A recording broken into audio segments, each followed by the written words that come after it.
Recently, we've all been hearing more and more about leveraging automation for our self-storage properties. I've been transitioning some of my own third-party managed properties over to this automated model, and I would love to share with you what made these sites a successful automated self-storage business. What I've learned and implemented has become the premise for my new guide, 3 Mile Storage Presents 3 Steps to Self-Storage Automation, and I want to send you access for only $1. Any self-storage owner can dramatically increase the value of their business by following this training. We're going to talk about live remote managers, contactless rentals, maintenance management, marketing, property management, and how to connect it all together. Plus, you'll also get some amazing bonuses for free. Bonus number 1, interviews with owners and operators using this automated model. Bonus number 2, a free analysis of the online attention your self-storage business is getting, because we all know attention equals rentals. Bonus number 3, free DaVinci lock. Bonus number 4, digital copy of the 3 Mile Storage book. And bonus number 5, a free 30-minute one-on-one implementation call. So go to 3mileautomation.com today to unlock mind-blowing value with automated self-storage. And as another bonus for those that take action today, you'll also be invited to join me and OpenTech Alliance on a one-day self-storage automation masterclass. You don't want to miss it. Again, go to 3mileautomation.com. Hi everyone, this is Jim Ross with the Self Storage Show and 3 Mile Storage. Today we're going to continue our conversation. We're talking about automated, unattended, unmanned, however you want to call it, kind of the storage model. I got Noah and Andy with me today from 24 Hour Self Storage. How's it going? Doing well. How are you? Good, good. I'll kind of let you introduce yourselves and we'll kind of go from here. All right. Well, my name is Noah Bullock. Been in self-storage for a couple of years. I do business development for 24 Hour Self-Storage and a second company that we started called Telestore as well. That's a little brief history on myself. Yeah. This is me and I came back on board, felt the itch to get back into self-storage about 6 months ago. Did it for about 5 years, straight out of college. Worked here about 5 years, got my feet wet, moved on some other directions, but found my way back. And I'm the general manager here at 24 Hour Self-Storage, and then also involved in this development with Telestore as well. Cool. Welcome back to storage. That's how it goes sometimes. You leave and you come back. That's how it goes. Just kind of give me a little brief history of 24 Hour Self-Storage. How long it's been around, how many sites you got, that kind of stuff. Yeah. So 24 Hour Self-Storage was, it's kind of a fun story. Our owner kind of came up with this plan about 25 years ago of why can't you operate a storage facility or multiple remotely? He was at one of the expos, and they had the big forum with a few thousand people there, and brought this idea up to the panel of people, and said what he was planning on doing, and they kind of looked at each other and said, "That won't work. There's no way. You can't do that." And I think that just kind of hardened his plan to say, "That's exactly what I'm going to do." And 25 years later, we've got 9 facilities,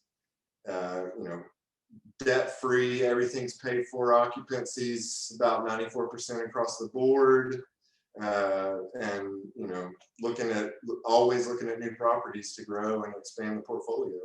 Oh, that's awesome. I love stories like that when people say, no, yeah.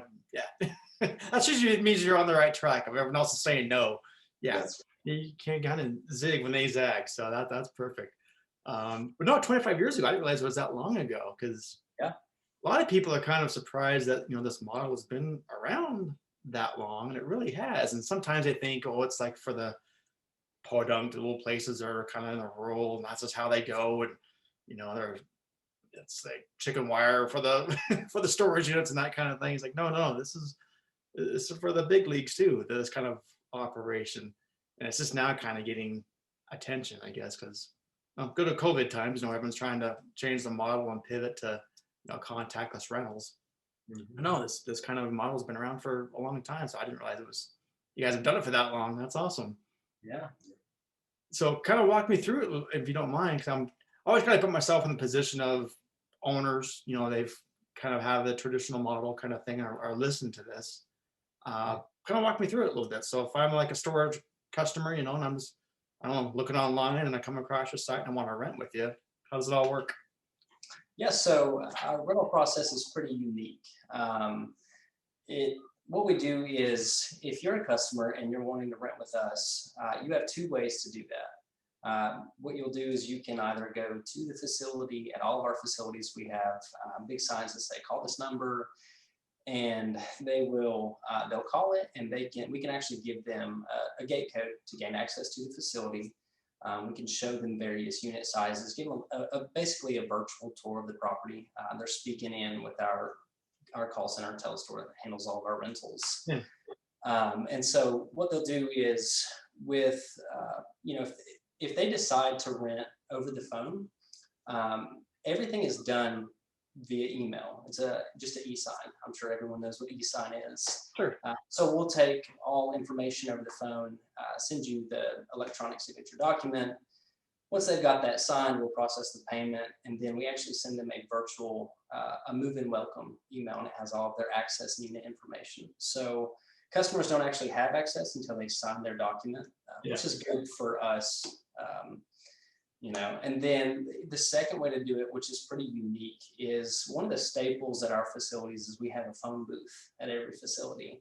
And so inside the phone booth, we actually have a safe that has copies of our rental agreement in it. And so as these customers call in, if they don't have an email, or if they're not tech savvy, we give them the option to sign a paper contract. And so our sales agents will walk them through step by step where the safe is at, what documents to pull out. Once they've got everything in front of them, we walk them line by line through the contract. They'll put all the paperwork back into the rental agreement envelope. We have a drop box there on site. They'll drop their envelope in, process their payment over the phone, and then they're able to move right in right afterwards. So we're pretty unique when it comes to how we can let occupants rent with us, and it's worked extremely well, as you Yeah. as you Kind can of tell. seamless process. So once they have their gate code and that and go into the unit, I'm just asking this because I get this from questions from the owners. Do they, I mean, they have to like get a lock to take it off? Is there like a tag? Is there a lock waiting for them to lock it up? What's that? Yes. All of our units have what's called a green tag on it. I'm sure everybody knows what the tag is. Sure. Lets us know that the unit is empty and clean. We will tell them over the phone, just pop that tag off. Our occupants are responsible for providing their own locks. Yeah. So, we do sell locks there on site. They're also in the safe. If they want a lock, they can just pop that safe back open. We'll give them the code. They make their payment over the phone, and then they can grab one of the disc locks out of the safe as well. So. Okay. Oh, that makes sense. Now, again, you guys have done this model for probably a long time. Kind of been there, done that through anything. And any kind of, I don't know, any kind of challenges you've seen, kind of going through and making sure this process works. I think I would say for the most part, the rental process has always worked remarkably well. As the tech has caught up to the process, it's helped us Yeah. with the process. But we didn't really encounter challenges along the way. The bigger challenges, I would say, are the ongoing operation. There's, certain levels of expectation that we have to set during the rental process. So for instance, our inventory and maintenance, and just those types of interactions that require boots on the ground. Yeah. So the way that we do it is we do weekly inventories, Okay. and weekly red lock removal. And so we create that expectation when people move in that we only remove red locks once a week.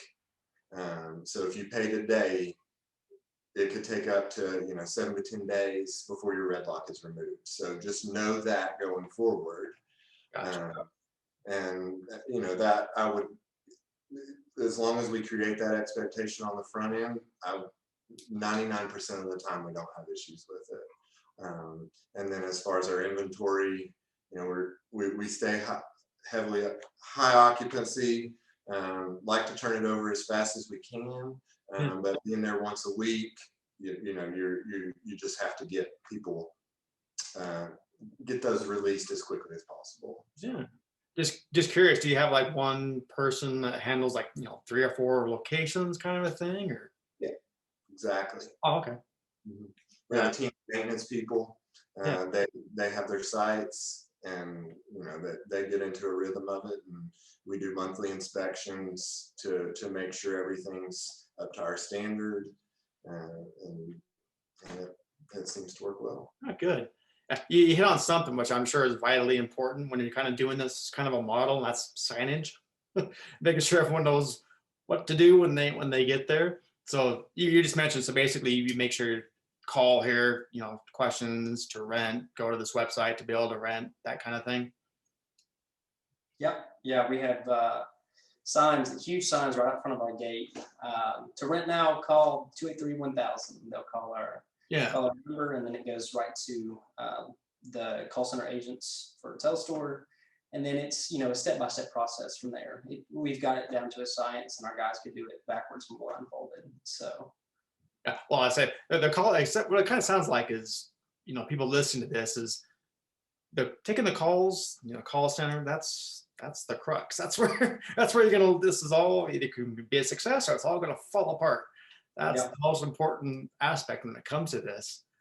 Yeah, absolutely. It's, and like Andy was saying, is the reason why we don't have a lot of issues with our occupants is because of the job the agents do explaining the expectations that we have to our occupants. So we've got a list of critical items, and it's something that with each rental, these agents go over line by line with our customers. It may take 3 minutes or 4 minutes to get done, but it is extremely important because we lay everything out there for them. The expectations that they have when, that we have for them when storing with us, and what we expect from them as occupants. So yeah, that makes total sense. And again, I'm kind of putting myself in the owner's shoes here, and of course they're thinking about the bottom line, what they're spending money on and things like that. Yeah. Call center versus traditional model of having the manager kind of wearing all the hats at the site. I would imagine you're saving just flat out numbers. You're saving a lot in just payroll, right? Kind of having that scale, having the call center take over that duty. That's I mean, we have the same sales reps that are able to manage the sales for multiple facilities. Yeah.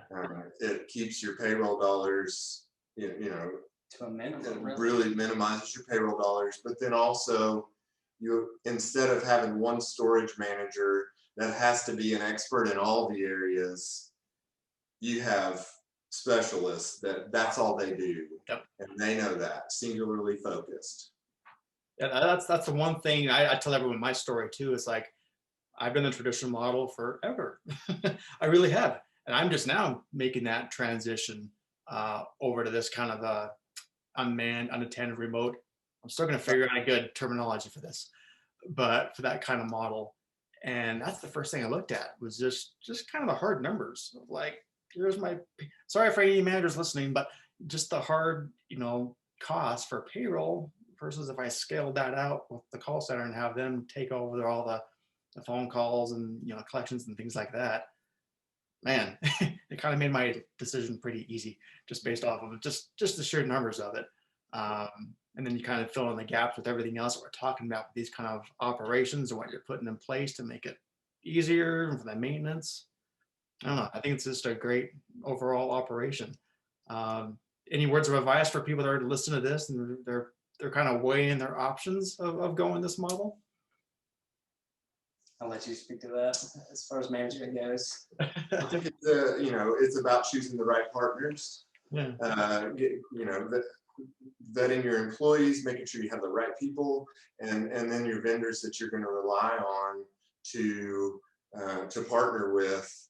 you know, that at the end of the day, that's what your customers are going to know. Yep. About your business. They don't care who's doing it.